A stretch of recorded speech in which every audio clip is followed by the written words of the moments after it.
Ces magouilles officielles intéressent la paix et la guerre. Et cet ouvrage, Notre allié Saddam Hussein, paru chez Olivier Orban, de Claude Angeli et Stéphanie Meignier, nous donne certains éclaircissements. Et comme je le pensais, je l'ai écrit avant la publication de ce livre, il y a une complicité entre l'Occident et Saddam Hussein, parce qu'il y a derrière tout ça le pétrole. Il y a d'autres complicités parce qu'il y a la drogue. C'est à un autre niveau. Ce n'est pas directement lié, mais nous y reviendrons. Bernard Arambert, La guerre économique mondiale, également chez Olivier Orban, car ces organismes officiels, tels que la trilatérale, alors, schématiquement, ça veut dire trois, bien sûr, l'Amérique du Nord, principalement les États-Unis, l'Europe et le Japon, sont une sorte d'hydre à trois têtes, dont les tentacules englobent le monde, notre planète, pour y exercer ces pressions, ces contrôles. À travers ces actions économiques, il y a parallèlement des actions politiques d'une autre organisation secrète, le CFR, Council on Foreign Relations, Conseil de relations étrangères, dont le siège est à Manhattan, dans le fief de David Rockefeller, qui en est aussi le président. Une organisation à laquelle appartenait bien sûr George Bush. Il y a également le groupe de Bilderberg. Bilderberg, cela vient du nom de l'hôtel Bilderberg, qui est dans une ville de Hollande, qui a vu se réunir des hommes de divers horizons, peu après la fin de la guerre, et qui ont monté une véritable organisation secrète, qui interfère parfaitement en toute amitié avec la trilatérale et avec le groupe CFR, toujours pour nous opprimer. Nous ne l'aurons pas. Moi, je crois avoir fait mes preuves depuis 40 ans que j'écris des romans de science-fiction où j'ai toujours montré mon amour pour l'Amérique. Quand j'ai posé le pied pour la première fois à New York, j'avais les larmes aux yeux, parce que c'était mon pays de cœur, pour lequel, et pour la France aussi, je m'étais battu pendant la guerre, pendant la résistance, et ensuite dans les commandos. Donc, on ne pourra pas me traiter d'être anti-américain, non. Mais il faut que le peuple américain sache qu'il est lui aussi trompé, qu'il est lui aussi entraîné vers un chaos. Nous allons y revenir. L'un de ces chaos, voici un dossier de Claudia Pacheco, la multinationale américaine des drogues. Là aussi c'est terrifiant. La drogue sert à financer certaines choses. Je l'ai dit dans Ibien, les terriers des gris, mais autre chose également. En matière de scandale politico-financier, Jean Ziegler, avec la Suisse lave plus blanc, dénonce courageusement les méfaits des marchands de mort inféodés à la drogue. Nous avons chez nous la République corrompue d'Yves Chalier, chez Robert Laffont, bien sûr. Au Québec, chez Louise Courteau, la dernière valse des tyrans, la prophétie. Ces gouvernements secrets, car la trilatérale, le Bilderberg, le CFR, sont des façades d'un gouvernement secret, hégémonique au niveau de la planète. Et je suis persuadé que derrière eux, sous eux, il y a le Majesty 12, le Majestic numéro 12, le sinistre MJ12, qui lui est le tyran. Alors, nous avons consulté un politologue français, Pierre Faillant de Villemarais. Villemarais, vous êtes écrivain, vous avez publié 18 ouvrages, voici celui-ci sur le sinistre GRO, en 88, et celui-ci beaucoup plus récent, chez Stock, chez le même éditeur, Coup d'État de Marcus Wolf, la guerre des deux Allemagnes, 45-91. Vous publiez aussi depuis plus de 20 ans cette lettre d'information du Centre européen d'information. Alors, notre propos aujourd'hui est d'introduire quelques notions précises sur le gouvernement secret. J'ai étudié d'abord toutes les affaires de l'internationale communiste et soviétique pendant des années, et un jour je me suis rendu compte que c'était pas suffisant comme explication. Une soi-disant confrontation entre deux mondes, et puis en même temps, tout à coup, des choses bizarres se passant en coulisses, et comme s'il y avait une sorte de compromis ou tacite ou organisé entre l'Est et l'Ouest par-dessus nos têtes. Donc je me suis mis à étudier aussi les coulisses du monde occidental. Et alors j'ai découvert ceci grâce à des amis aussi bien anglais qu'américains d'ailleurs, qu'il existait, bien avant la trilatérale et Bilderberg, des sociétés qui sont nées au début du siècle, à la fin du dernier siècle et au début du siècle, tout à fait, je dirais, occultes en ce sens que on n'y pénétrait pas. N'importe qui n'y allait pas, il fallait être recruté par un ou deux, coopté, et des petits cercles d'abord. Pour résumer cet historique de ce que j'ai découvert sur document, qui existe et que d'autres ont eu après moi ou avec moi et ont publié, mais très partiellement, moi j'ai toute une bibliothèque là-dessus, qu'en gros il s'est passé ceci. Avant la guerre, donc la dernière guerre mondiale, la deuxième guerre mondiale, et entre 1884 et la guerre de 14 et celle de 39-40, des groupes se sont formés comme des petites bulles, des groupes d'initiés, mais tout est parti d'Angleterre et presque immédiatement après des États-Unis. C'est-à-dire, sur le thème suivant, nous qui sommes des professeurs d'université, des intellectuels, en Angleterre, il y avait par exemple Bernard Shaw, il y avait la fille de Marx, une des filles de Marx, Eleanor Marx. Et je dis Eleanor Marx parce que c'est quelque chose qui devrait être connu de tous les historiens, qu'après avoir fondé une société d'une quinzaine ou une vingtaine de professeurs universitaires et intellectuels à Londres, ils ont envoyé en mission Eleanor Marx aux États-Unis pour créer un même groupe avec l'idée suivante.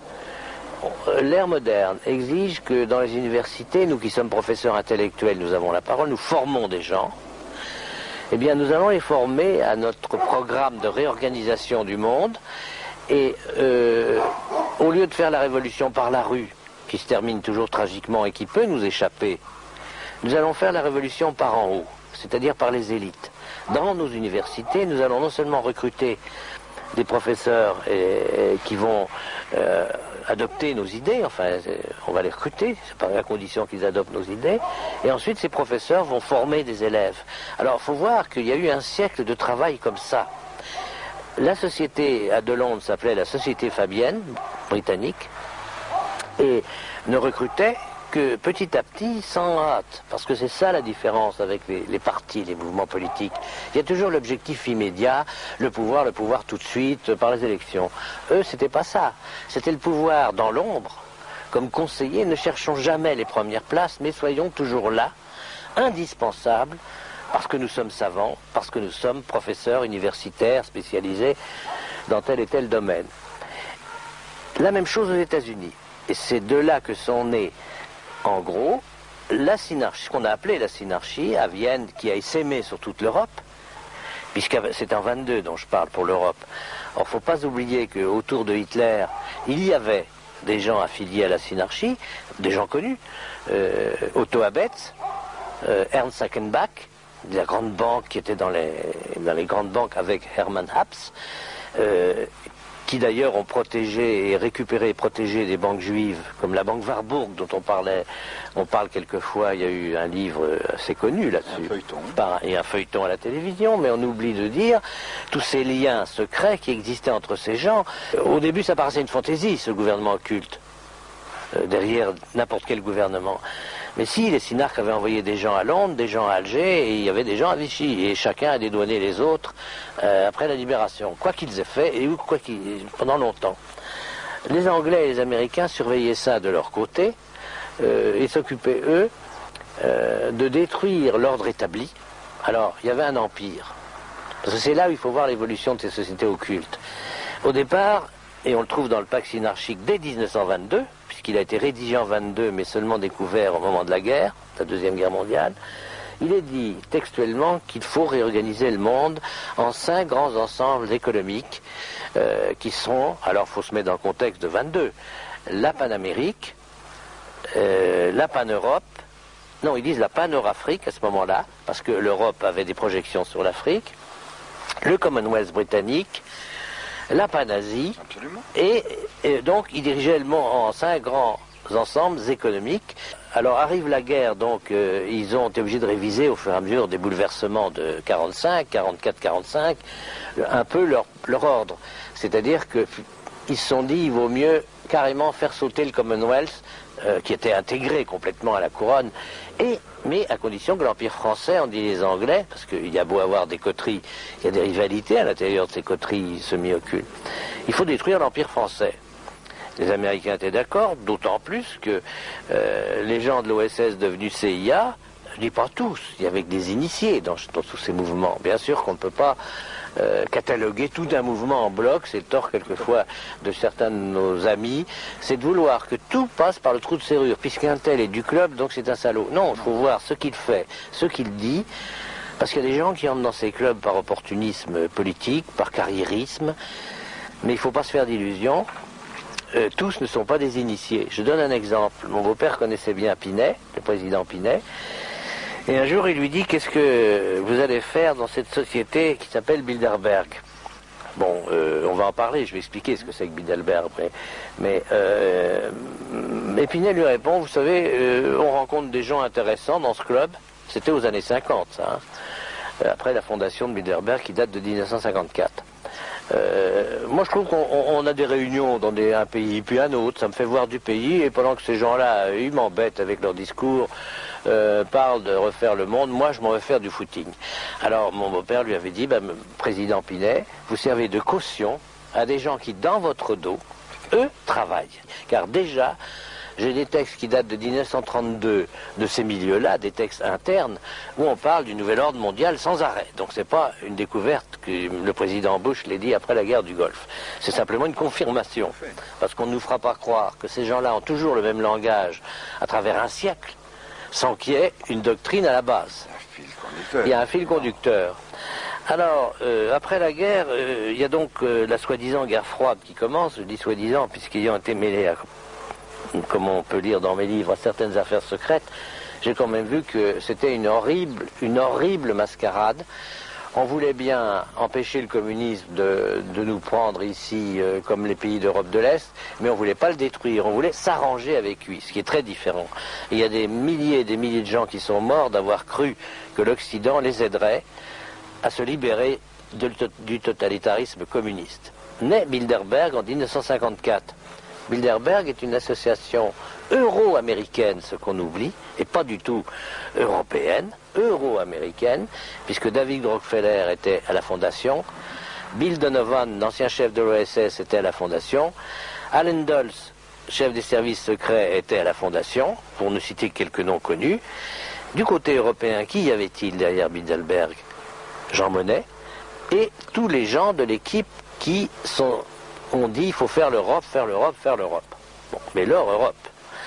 Et ce qui ne veut pas dire une Europe de la liberté. Alors la trilatérale, j'en parle tout le temps, c'est quoi? Elle est née en 73 d'une réunion qui s'était tenue en 72 à Davos, en Suisse, où j'étais. Mais je n'étais pas invité.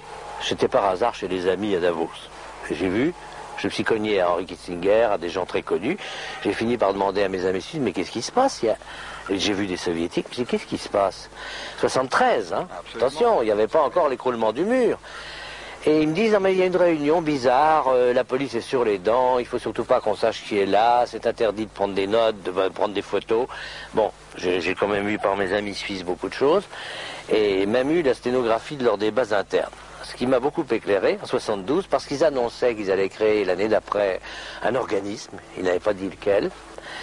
Et mais l'homme de cette concertation où il y avait une centaine de gens, donc j'ai parlé de Kissinger, il y avait des Japonais, il y avait une délégation soviétique dont un vice-ministre du gouvernement soviétique, et n'oublions pas que c'était soi-disant toujours la guerre froide.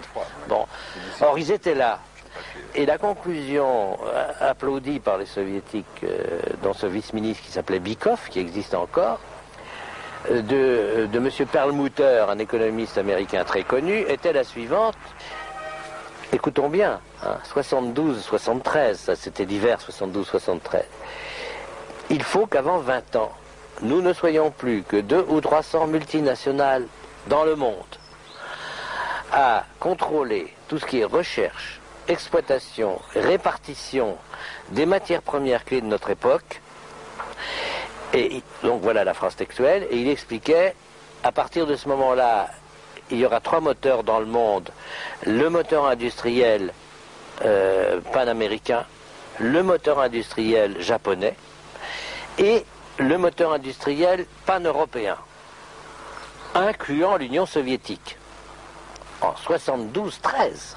Et l'année d'après, donc, naît la trilatérale, qui était donc 3 moteurs industriels drainant derrière eux, à partir de 3 grands ensembles économiques, tout ce qui n'était pas multinational. Ils disaient même dans leur texte que toutes les petites et moyennes entreprises de nos pays deviendraient des sous-traitants, donc aux ordres.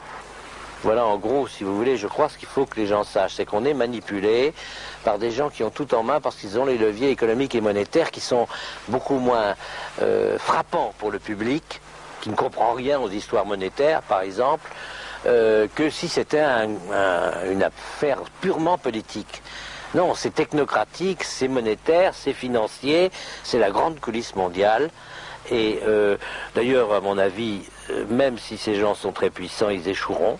On n'est pas impuissant parce que plus on répète, plus on les dénude en public. Le roi est nu, on connaît l'expression.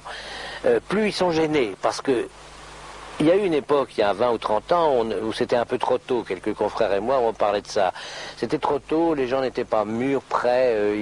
Maintenant, tout le monde sent qu'il y a quelque part ce que j'appellerais vulgairement un truc. Ce qui explique que les Français, qu'on croyait endormis, se réveillent tout d'un coup quand il y a une discussion autour d'une chose comme Maastricht, parce qu'ils sentent instinctivement qu'il y a quelque chose qui est truqué dans la coulisse. Ils voudraient savoir. Les dés sont pipés. Voilà, ils savent que les dés sont pipés. Et cette ingérence n'est pas une abstraction. On nous a, au cours du mois de septembre et les derniers mois qui ont précédé, raconté quantité de choses. Il faut voter pour Maastricht, il faut unir l'Europe, etc.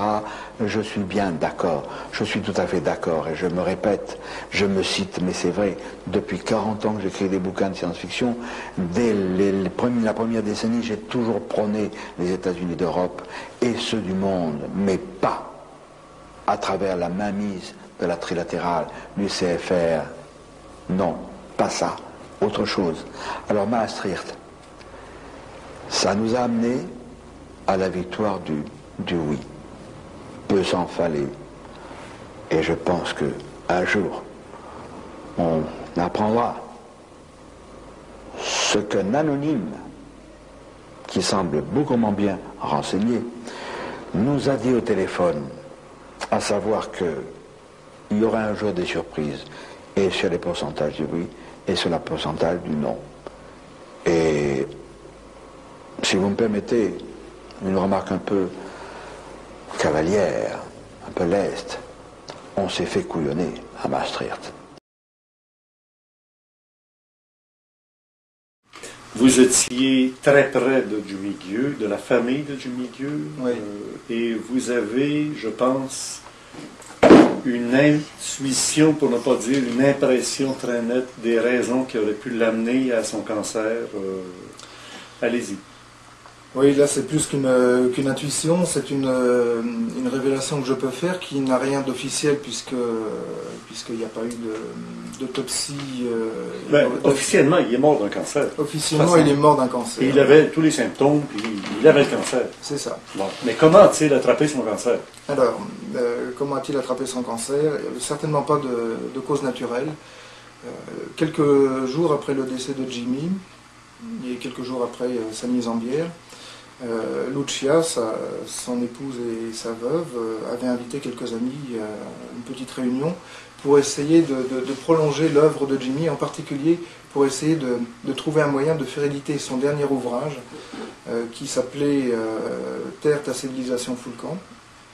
Et comme tous les éditeurs refusaient ce manuscrit du temps du vivant de Jimmy, elle voulait absolument, et c'était tout à fait louable, que cet ouvrage paraisse. Donc on a été un certain nombre là à se retrouver chez eux, à la chaussée d'Ivry, en grande couronne parisienne. Et puis, moi j'ai eu l'occasion, en tant que privilégié et qu'ami très très proche de Jimmy, de rester longtemps dans son bureau, de me noyer dans sa tonne de documents, d'ouvrir tous ses livres, de repalper un peu c'est ça, les traces du maître en quelque sorte, parce que Jimmy m'a toujours fait rêver et continue à me faire rêver par sa façon de travailler, par son imagination débordante et insatiable. Enfin, c'était vraiment un écrivain prolixe et fabuleux. Et j'ai eu l'occasion de fouiller un peu le bureau. Et à un moment, je sais pas, j'ai été pris d'une sorte d'intuition. Et j'ai regardé sous la chaise, il avait une chaise, un fauteuil très confortable sur lequel il travaillait plus de 10 heures par jour attablé à son ordinateur. Et là, sous le croisillon qui permettait à l'assise d'être fixée, il y avait une barre métallique, à peu près de 10 cm, oui c'est ça, qui pouvait correspondre à ça, peut-être en un peu moins large, donc de la taille de cette télécommande là. Et puis, donc je l'ai mise de côté et je l'ai fait analyser par un ami qui était d'ailleurs aussi un ami de Jimmy. Je ne révélerai pas le nom de cette personne, qui est un scientifique en Europe et qui a sa réputation à tenir. Et s'il ne veut pas perdre son poste lui aussi, hélas, il est nécessaire de se taire. Mais après analyse... C'est pas Jean-Pierre Petit? Non, c'est pas Jean-Pierre Petit. D'accord. D'ailleurs, Jimmy et Jean-Pierre n'étaient pas spécialement amis. J'étais compagnon d'un même ouvrage, mais pas nécessairement amis. Et il s'est avéré que la barre en question était une barre d'uranium. Radioactive. Ouais, radioactive. Ce qui veut dire que pendant des semaines, des mois, peut-être des années, Jimmy avait sous les fesses, pendant qu'il travaillait, cette barre qui l'irradiait. Voilà. Donc le lien de cause à effet est très vite fait.